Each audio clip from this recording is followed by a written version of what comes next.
Good afternoon. I'm going to carry out a typical fight from Conquerors and Kings. Of course, it's always a bit made up, just to show you the mechanisms. The play sheet, I printed this one on yellow so it's really clear. This can be downloaded free of charge from the Peter Pig website. As I've done it yellow paper, so it's lovely and clear. The rules use ordinary six-sided dice for all the mechanisms in it. The 6 is a piggy face.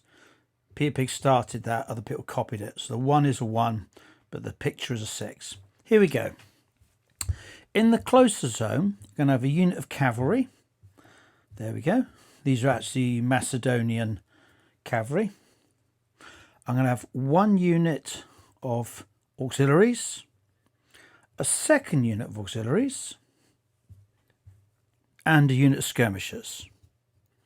Now, without stating the obvious too much, the troops will be anywhere you like in the zone as long as it looks nice. So you might think, oh, that looks a bit more attractive. That's fine, because it is a game of soldiers after all. Opposing them, we have some Egyptians. There's 1 unit chariots, a second unit chariots, a third unit chariots, a lot of chariots here, a general, and also a unit of skirmishers. Now, once again, just repeat what's been said before. The maximum capacity of a zone is 3 units. However, a general doesn't count towards a capacity. The first skirmish unit doesn't count towards capacity. So these zones are what's called fully loaded. Now, they're both going to get a whole bunch of dice, but here's the thing people need to know. The troops themselves can give up to 10 dice towards the fight number, up to 10 dice. The advantage, or the good things, can be up to 6 dice. And the bad things can be up to 6 dice as well. So, and the general's worth 2 dice. There can never be more than 18 dice, but typically it's less.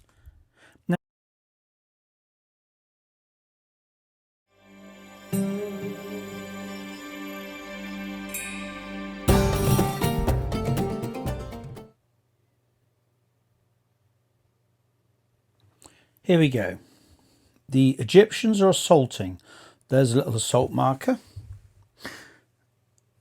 This zone is attacking this zone. So the entirety of that zone is going to fight the entirety of this zone. They are affected by adjacent zones in terms of support, help, that sort of thing. But I've just set this up with 2 simple zones, one fighting another. Each side will get a bunch of dice, and they're looking for 5 or 6s. Now, the good things. For the Egyptians here, they've got a veteran unit, another veteran unit.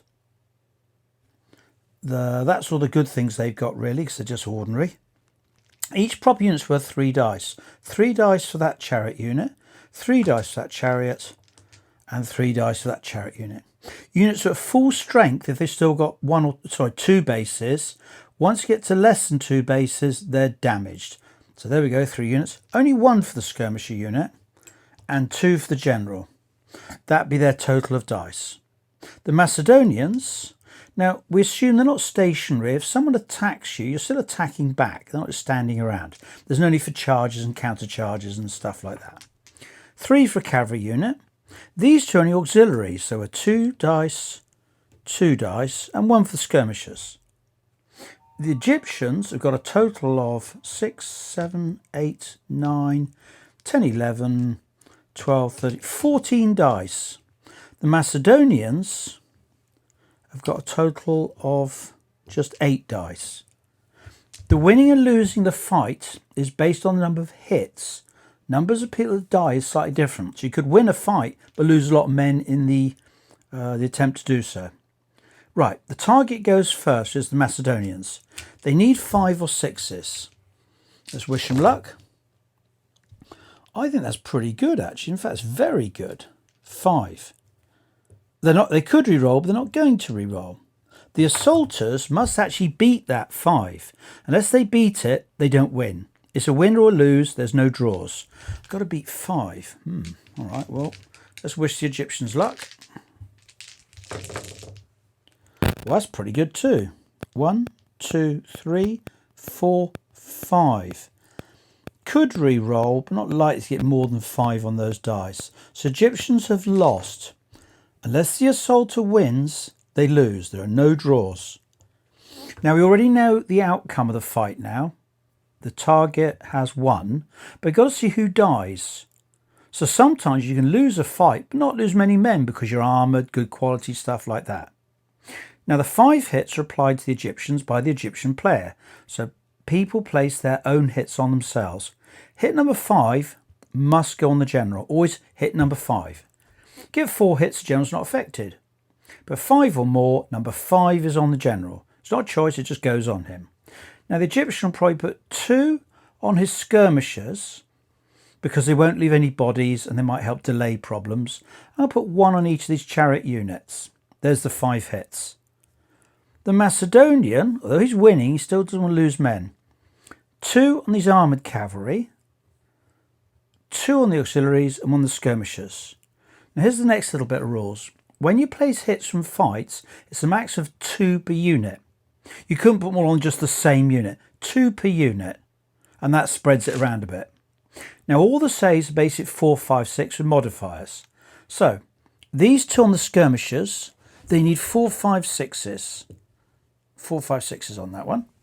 I'm going to roll the 2, a 1 and a 3, fail. I take a whole base off, but I don't put dead bodies down. No dead bodies because the skirmishers die, don't leave casualties. Next one, the general, anything but a 1. 5, he's fine. Chariots would be a 4, 5, 6 because they're veterans. It's a 3, 4, 5 or 6. They're fine. The other chariot, 2. Now lose half a base. I'll take that off. Put down half there. I'm not going to put a dead body because they're winning. They don't put dead bodies when you're winning. Sorry, no, they're losing. My fault, sorry. There we go. There is a dead body. That will count for morale later on. The Macedonians, these troops here are just ordinary 4, 5, 6 saves. They've lost half a base. I'll take that off. Put down a half. And as I said earlier, they don't put a body down because they're winning. 1 off the skirmishers, 4, 5, 6. That's half skirmisher lost. There we go. Now 2, these are armoured cavalry, which gives them +1. But they've got no shields, so they lose 1 again. Back to 4, 5, 6s. They lost half a base too. Put half there. Now, units die by the half base. We already know that this side has won, no matter how many people die. So you could have a poor quality army that could smash into an opponent, still beat them, but lose a lot of men doing so. Which would mean in future turns, your poorer quality troops would suffer by lots of deads and the like. Now, because the Macedonians have won, they get another 5 dice in pursuit. These 5 dice need 4, 5, 6s. Because they only won by a little bit, then the opponent can ask for re-roll. If they won by lots, they could re-roll themselves. 4, 5, 6s. Now, 4, that's quite a lot of effect, 4 out of 5. The Egyptians would have asked for a re-roll. That's better. 4, 5, 6s. 2 extra halves. These extra halves can't be saved. So the Macedonian chooses half there. There's a new body. And half of the skirmishers. The reason it's half off skirmishers, any unit down to half is destroyed. The skirmishers are now destroyed. And the Macedonians would now get a couple of winning the fight markers. The Macedonians don't advance because they didn't attack. They were the target zone. If these Egyptians had won, they'd push into that zone and take it. So there's a bunch of dice to roll for a fight. They're actually quite memorisable after a game or 2. It's pretty straightforward. There's plus and minuses being hit in the flank, that sort of thing. The layout of the troops doesn't matter. And there's no specific weapon modifiers apart from pikemen, shieldless, that sort of thing. So there's nothing for a double-handed axe or those sort of bits like that. That's not there. That's a fight and it's all finished.